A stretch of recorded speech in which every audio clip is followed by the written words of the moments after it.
Good morning students.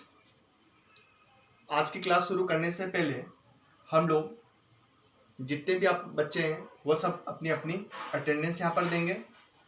और हमने इससे पहली वाली जो क्लास है उसके अंदर हम लोगों ने एबायोटिक कंपोनेंट के अंतर्गत लिथोस्फीयर, हाइड्रोस्फीयर, एटमॉस्फेयर और बायोस्फीयर के बारे में पढ़ा था। आज हम पढ़ेंगे इकोसिस्टम। इकोसिस्टम को हम हिंदी में बोलते हैं परितंत्र या फिर पारिस्थितिकी तंत्र।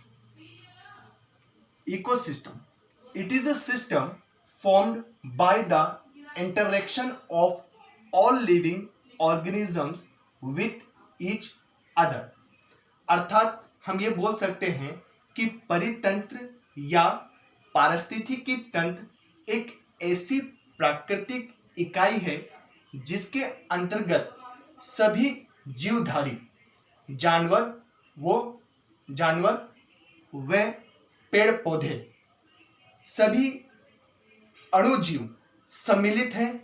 और ये जितने भी जीव हैं वे सब एक प्राकृतिक पर्यावरण में रहकर आपस में अंतर क्रिया करते हैं, अर्थात पारस्परिक क्रिया करते हैं।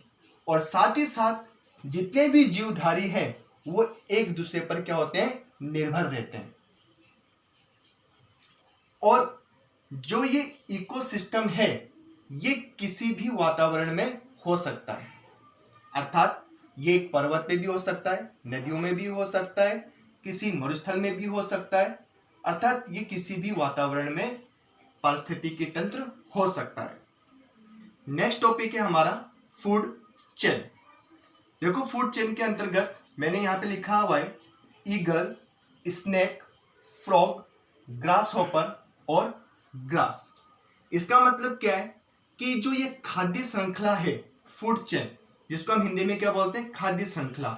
इस खाद्य श्रृंखला के अंतर्गत ग्रास पर कौन निर्भर होता है, ग्रास हॉपर। ग्रास हॉपर को कौन खाता है, फ्रॉग।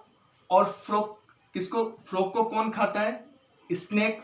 और स्नेक को कौन खाता है, ईगल। तो इसका मतलब क्या है, ये जितने भी जीवधारी हैं वो एक दूसरे पर क्या है, निर्भर रहते हैं।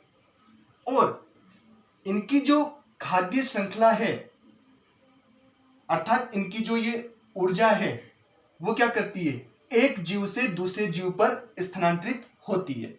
अर्थात इसकी ऊर्जा ग्रास हॉपर में, ग्रास हॉपर की ऊर्जा फ्रॉग में, फ्रॉग की ऊर्जा स्नेक में, और स्नेक की ऊर्जा किस में आई, ईगल में। तो इस तरह से क्या हो रहा है, एक जीव से दूसरे जीव में क्या हो रही है, ऊर्जा स्थानांतरित हो रही है। फिर इसके बाद में है फूड वेब। फूड वेब का मतलब क्या होता है, आहार जाल। यहां पर देखो, स्नेक किसको खाता है, हॉक। और हॉक को कौन खा रहा है यहाँ पर, लोयन। और यहां पर स्नेक का आहार क्या है, बर्ड। और बर्ड किसको खाती है यहाँ पर, बीटल और कैटरपिलर को। और बीटल और कैटरपिलर जो है वो किस पर निर्भर है, ग्रास पर निर्भर है। इसी तरह से फॉक्स का आहार क्या है, स्क्वेरल। और लोयन का आहार क्या है, गोट। और स्क्वेरल और गोट दोनों किस पर निर्भर रहते हैं, प्लांट या फिर ट्रीज पर निर्भर करते हैं। तो ये जितनी भी आपकी जो ये आहार जाल है इसके अंतर्गत सभी जीव क्या है, एक दूसरे पर निर्भर रहते हैं। ठीक है। और मान लो कि यदि ये जो आहार जाल है इसमें से एक भी गायब हो गए, अर्थात ये आहार जाल जो है अगर ये असंतुलित हो गया तो क्या होगा, इसका प्रभाव दूसरे जीवों पर भी पड़ेगा और साथ ही साथ हमारे जो प्राकृतिक पर्यावरण है, जो वातावरण है, उस पर भी इसका प्रभाव पड़ेगा।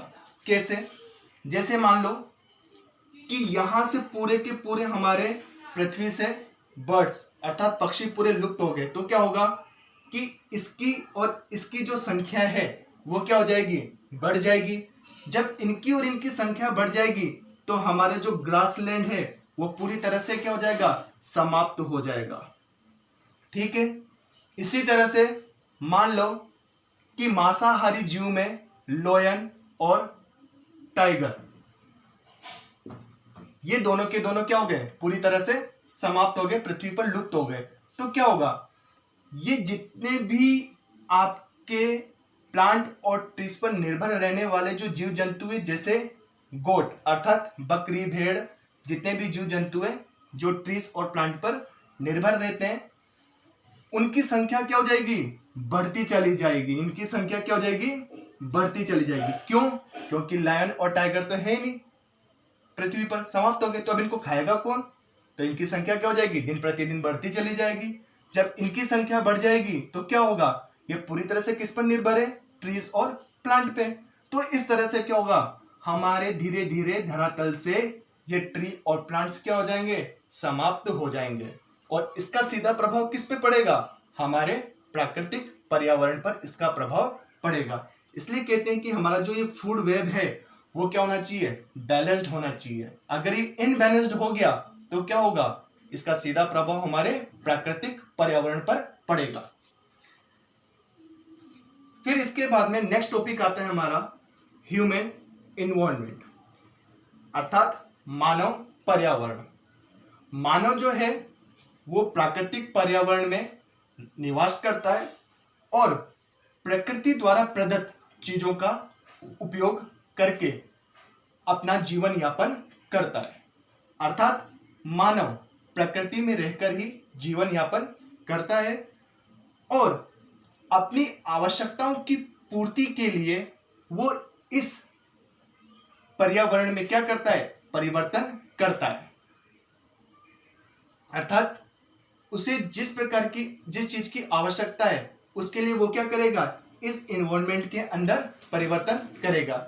जैसे सड़कों का निर्माण, बांधों का निर्माण, कृषि आदि जितनी भी चीजें हैं उन सब का परिवर्तन अपनी आवश्यकता की पूर्ति के लिए करता है।